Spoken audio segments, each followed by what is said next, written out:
Hello കൂട്ടുകാരെ, എല്ലാവർക്കും സുഖമല്ലേ? അപ്പോഴും നമുക്കിന്ന് നല്ല ഒരു മാമ്പഴ കറി ഉണ്ടാക്കിയാലോ? മാമ്പഴ പുളിശ്ശേരി എന്ന് വേണമെങ്കിൽ പറയാം. പക്ഷേ നമ്മൾ സാധാരണ രീതിയിൽ ഉണ്ടാക്കുന്ന മാമ്പഴ പുളിശ്ശേരി അല്ല, കുറച്ച് വ്യത്യസ്തമായ രീതിയിലാണ് ഉണ്ടാക്കുന്നത്. അപ്പം ഇതെങ്ങനെ ഉണ്ടാക്കുന്നതെന്ന് കണ്ടു നോക്കാം. അതിന് മുന്നേ ചാനൽ ഇതുവരെ സബ്സ്ക്രൈബ് ചെയ്ത ആരെങ്കിലും കാണുന്നുണ്ടെങ്കിൽ പ്ലീസ് ഒന്ന് സബ്സ്ക്രൈബ് ചെയ്തേക്കണേ. അപ്പം ഇതുണ്ടാക്കാൻ വേണ്ടിയിട്ടേ ഞാനിവിടെ 2 പഴുത്ത മാങ്ങ എടുത്തിട്ടുണ്ട്. അപ്പോൾ ദാണ്ടെ 2 എണ്ണമാണ് എടുക്കുന്നത്. അപ്പം നമുക്കിതിൻ്റെ തൊലിയൊക്കെ കളഞ്ഞ് ഒന്ന് കട്ട് ചെയ്തെടുത്ത് കൊണ്ടുവരാം. ഞാനിവിടെ ഒന്ന് തൊലിയൊക്കെ കളഞ്ഞ് ദാണ്ടെ ഇതുപോലെ ഒന്ന് അരിഞ്ഞെടുത്തിട്ടുണ്ട്. ഈ ഒരു ക്യൂബ്സ് ഒക്കെ ആയിട്ട് കട്ട് ചെയ്താൽ മതി. അപ്പം ഇതുപോലെ ഒന്ന് അരിഞ്ഞെടുത്തിട്ടുണ്ട്. ഇനി നമുക്കിതങ്ങോട്ട് മാറ്റി വെക്കാം. അതുപോലെ ഒരു ബൗളൊന്ന് എടുത്തിട്ട് അതിലേക്ക് 1 കപ്പോളം പുളി കുറഞ്ഞ തൈരാണ് കേട്ടോ എടുത്തേക്കുന്നത്. അതങ്ങോട്ട് ചേർത്തിട്ട് അതിൻ്റെ ആ കട്ടകളൊക്കെ നമുക്കൊരു വിസ്ക് വെച്ചിട്ട് ഇതുപോലെ ഒന്ന് ഉടച്ചെടുക്കാം. സാധാരണ നമ്മൾ മാമ്പഴ പുളിശ്ശേരിയിൽ തേങ്ങയൊക്കെ അരച്ച് ചേർക്കാറില്ലേ? ഇതിലേക്ക് ഞാൻ തേങ്ങ അങ്ങനത്തെ സംഭവങ്ങളൊന്നും ചേർക്കുന്നില്ല കേട്ടോ. വളരെ സിമ്പിളാണ് ഉണ്ടാക്കിയെടുക്കാൻ, എന്നാൽ നല്ല ടേസ്റ്റുമാണ്. പിന്നെ ഈ ഒരു കറിക്ക് അധികം പുളിയില്ലാത്ത തൈര് നോക്കി എടുക്കുന്നതാണ് കേട്ടോ ടേസ്റ്റ് കൂടുതൽ. അപ്പോൾ ദാണ്ടെ തൈരിലെ കട്ടകളൊക്കെ ഞാനൊന്ന് ഉടച്ചെടുത്തിട്ടുണ്ട്. ഇതുപോലെ ഒന്ന് ഉടച്ചെടുത്ത് അങ്ങോട്ട് മാറ്റി വയ്ക്കാം. അപ്പം ഇനി നമുക്ക് ഇത് ഉണ്ടാക്കാൻ വേണ്ടി ഞാനൊരു ചട്ടിയാണ് കേട്ടോ അടുപ്പത്തേക്ക് വെച്ചേക്കുന്നത്. ചട്ടിയിൽ ഉണ്ടാക്കുമ്പോഴാണ് നല്ലൊരു ടേസ്റ്റ്. അതിലേക്ക് നല്ല വെളിച്ചെണ്ണ അങ്ങോട്ട് ചേർത്ത് കൊടുക്കാം. വെളിച്ചെണ്ണ ഒന്ന് ചൂടായി വരുമ്പോഴേക്ക് ഒരു 1/2 ടീസ്പൂണൊക്കെ കടുക് ഇട്ട് കൊടുക്കുന്നുണ്ട്. അതുപോലെ ഒരു 1/2 ടീസ്പൂൺ ചെറിയ ജീരകം ഉണ്ടല്ലോ, അതും കൂടെ ഇട്ട് കൊടുക്കാം. ഒന്നങ്ങ് പൊട്ടി വരട്ടെ.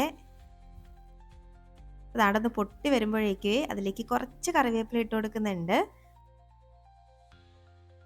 ഇപ്പോൾ ദാണ്ടെ കടുകൊക്കെ നന്നായിട്ട് പൊട്ടിയിട്ടുണ്ട്. ആ സമയത്തേക്ക് നമുക്കിനി ഒരു 2 വറ്റൽമുളകും കൂടെ ഞാനൊന്ന് 2ആയിട്ട് കട്ട് ചെയ്ത് ചേർത്ത് കൊടുക്കുന്നുണ്ട്. ഇനി ജസ്റ്റ് ഇതുപോലെ ഒന്നങ്ങ് മിക്സാക്കി കൊടുക്കാം. ഇനി നമുക്കിതിലേക്ക് സവാള ചേർത്ത് കൊടുക്കാം. ഞാൻ സവാള ഒന്ന് കുനുകുനാന്ന് അരിഞ്ഞാണ് കേട്ടോ ചേർത്ത് കൊടുത്തേക്കുന്നത്. ഒരു സവാളേൻ്റെ പകുതി മാത്രമേ ചേർത്തിട്ടുള്ളൂ. ശരിക്കും പറഞ്ഞാൽ ഇതിനങ്ങനെ കുനുകുനാന്ന് അരിഞ്ഞെടുക്കേണ്ട കാര്യമൊന്നുമില്ല. സാധാരണ നീളത്തിൽ അരിഞ്ഞെടുത്താലും മതി. പിന്നെ ഞാനാണെങ്കിൽ എൻ്റെ കയ്യിൽ കുറച്ച് ഇരുന്നത് അങ്ങനെ അങ്ങ് ചേർത്തതാണ് കേട്ടോ. ഇനി ഇതിലേക്ക് 2 പച്ചമുളക് അരിഞ്ഞതും പിന്നെ ഒരു ടീസ്പൂണോളം ഇഞ്ചി വെളുത്തുള്ളി ചതച്ചത് കൂടെ ചേർത്ത് കൊടുത്തിട്ടുണ്ട്. ഇനി നമുക്കിതെല്ലാം കൂടെ അങ്ങ് വഴറ്റി കൊടുക്കാം. ചെറുതായിട്ട് കളറൊന്ന് മാറണം.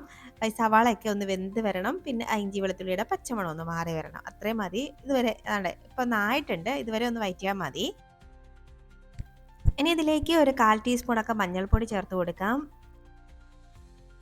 അപ്പോൾ മഞ്ഞൾപ്പൊടി ചേർക്കുന്നതിന് മുന്നേ ഫ്ലെയിം ഒന്ന് ചെറുതായിട്ട് കുറച്ച് വെച്ചേക്കണേ.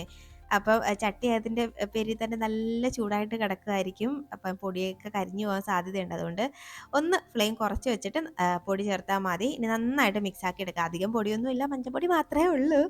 ഇനി ഒന്ന് മിക്സാക്കി എടുത്ത് ആ മഞ്ഞൾപ്പൊടിയുടെ പച്ചമണം മാറി വരുമ്പോഴേക്കും നമ്മൾ അരിഞ്ഞു വെച്ചേക്കുന്ന മാമ്പഴം ചേർത്ത് കൊടുക്കുന്നുണ്ട്. ചേർത്ത് കൊടുത്തിട്ട് എല്ലാം കൂടി ഒന്നങ്ങ് മിക്സാക്കി കൊടുക്കാം. അപ്പോൾ ദാണ്ടെ നന്നായിട്ട് ഞാനൊന്ന് മിക്സാക്കി എടുത്തിട്ടുണ്ട്. ഇത് ഇങ്ങനെ ഒന്ന് മിക്സാക്കി എടുത്തതിന് ശേഷം നമുക്കിതിലേക്ക് കുറച്ച് വെള്ളം ചേർക്കണം. ഈ മാമ്പഴമൊക്കെ ഒന്ന് വെന്ത് കിട്ടാൻ വേണ്ടിയിട്ട്.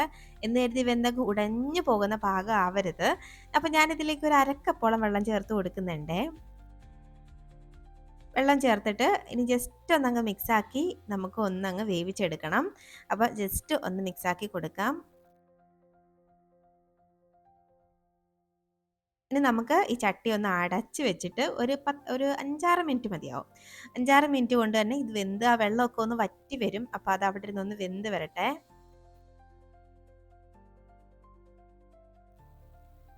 ഇപ്പോൾ ദാണ്ടെ ഒരു 6-7 മിനിറ്റ് കഴിഞ്ഞിട്ടുണ്ട്. വെള്ളമൊക്കെ ഒന്ന് വറ്റി മാങ്ങയൊക്കെ നന്നായിട്ട് വെന്ത് വന്നിട്ടുണ്ട് കണ്ടോ. അപ്പോൾ ഇതധികം ഇളക്കി ഉടച്ചെടുക്കാനൊന്നും നിൽക്കണ്ട. നമുക്കിത് കഴിക്കുമ്പോൾ ഒന്ന് കടിക്കാൻ കിട്ടണം. അതിന് വേണ്ടിയിട്ട് ഞാൻ ഉടയ്ക്കുന്നൊന്നുമില്ല. ഇനി ആ ഫ്ലെയിം ഒന്ന് ഓഫാക്കി ഒരു മിനിറ്റ് ഒന്ന് വെയിറ്റ് ചെയ്തിട്ട് വേണം ഇതിലേക്ക് നമ്മൾ ഉടച്ച് വെച്ചേക്കുന്ന തൈര് ചേർക്കാൻ. കാര്യം എന്താണെന്ന് വെച്ച് കഴിഞ്ഞാൽ ഈ ചട്ടി നല്ല ചൂടായി കിടക്കുകയാണ്. തൈര് അതേ ചൂടോടെ ചേർത്ത് കഴിഞ്ഞാൽ ചിലപ്പോൾ ഒന്ന് പിരിയാനുള്ള സാധ്യതയുണ്ട്. അതുകൊണ്ട് ഒരു മിനിറ്റ് ഒന്ന് വെയിറ്റ് ചെയ്തതിന് ശേഷം മാത്രം തൈര് ഒന്ന് ചേർത്ത് ഒന്നങ്ങ് മിക്സാക്കി എടുത്താൽ മതി. അപ്പം നിങ്ങൾക്ക് ഈ തൈരിൽ വെള്ളം ചേർക്കണമെങ്കിൽ വേണമെങ്കിൽ ചേർക്കാം. ഞാനിതിലേക്ക് ഒന്നും ചേർക്കുന്നില്ല. നല്ല കട്ടി കിടക്കുകയാണ്. അപ്പം അതിലേക്ക് ആവശ്യത്തിനുള്ള ഉപ്പും കൂടെ അങ്ങോട്ട് ചേർത്ത് കൊടുക്കാം. എന്നിട്ടൊന്നും കൂടെ മിക്സാക്കി കഴിഞ്ഞ് കഴിഞ്ഞാൽ നല്ല അടിപൊളി ടേസ്റ്റി ആയിട്ടുള്ള ഒരു മാമ്പഴം മോരുകറി എന്ന് വേണമെങ്കിൽ പറയാം, അല്ലെങ്കിൽ മാമ്പഴ പുളിശ്ശേരി എന്ന് വേണമെങ്കിൽ പറയാം. ഇവിടെ റെഡി ആയിട്ടുണ്ട് കേട്ടോ. ഇതുപോലൊന്ന് മിക്സാക്കി നോക്കിയാൽ മതി. ഉപ്പൊക്കെ ഒന്ന് ചെക്ക് ചെയ്തോളൂ. അപ്പം സംഭവം ഇവിടെ റെഡി ആയിട്ടുണ്ട്. ഇതിൻ്റെ കൂടെ ഉണ്ടല്ലോ നല്ലൊരു മീൻ കറിയോ അല്ലെങ്കിൽ ഒരു മീൻ പൊരിച്ചതോ ഒക്കെ മതി. പിന്നെ ഒരു പപ്പടോ അത് കൂടെ ഉണ്ടെങ്കിൽ ഉഷാറായിട്ട് നമുക്ക് ചോറ് കഴിക്കാം കേട്ടോ. അപ്പോൾ അതാണ്ട് നമ്മുടെ മാമ്പഴ പുളിശ്ശേരി ഇവിടെ റെഡി ആയിട്ട് വന്നിട്ടുണ്ട്. അപ്പോൾ ഇതുപോലെ മാമ്പഴ പുളിശ്ശേരി ഉണ്ടാക്കി നോക്കിയിട്ട് നിങ്ങളുടെ അഭിപ്രായം പറയാൻ മറക്കരുത്. അതുപോലെ വീഡിയോ ഇഷ്ടമാവുകയാണെങ്കിൽ ലൈക്ക് ചെയ്യാനും മറക്കരുത്. അപ്പോൾ ഇനിയൊരു റെസിപ്പിയുമായിട്ട് നമുക്ക് വീണ്ടും കാണാം. അതുവരേക്കും ബൈ. Thanks for watching.